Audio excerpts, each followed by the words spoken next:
ప్రాంత ప్రజలకి తల్లి ఆయురారోగ్యాలు ఇవ్వాలని చెప్పేసి తల్లి ఆశీస్సులు మీ అందరికి ఉండాలని, మీ ఆశీస్సులన్నీ నాకు ఉండాలని తల్లిని మనస్ఫూర్తిగా కోరుకుంటూ మీ అందరి ద్వారా మంచి సంకల్ప బలంతో నిష్టగా ఈ దేవి నవరాత్రులు, బతుకమ్మ పండుగ, దసరా పండుగ జరుపుకుంటున్నాం. మీ అందరికీ కూడా మరోసారి దసరా పండుగ శుభాకాంక్షలు తెలియజేస్తూ జై బలో కనకదుర్గ మాతాకి, జై బలో కనకదుర్గ మాతాకి.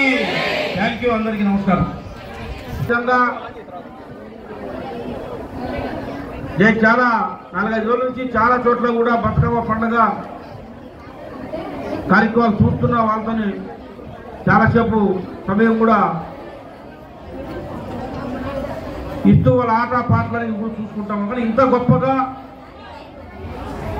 ఆర్యవైశ్య కార్పొరేషన్ ఆధ్వర్యంలో ఇంత పెద్ద ఎత్తున జరుగుతున్న పండగ, బతుకమ్మ ఉత్సవాలు, దేవి నవరాత్రులు ఇక్కడే చూస్తున్నాం. కాబట్టి ఈ కార్యక్రమం నిర్వహించిన ఉత్సవ కమిటీ వారికి, ఆర్యవైశ్య కార్పొరేషన్ వారికి మరోసారి దసరా పండుగ శుభాకాంక్షలు తెలియజేస్తూ సెలవు తీసుకున్న. జై హింద్.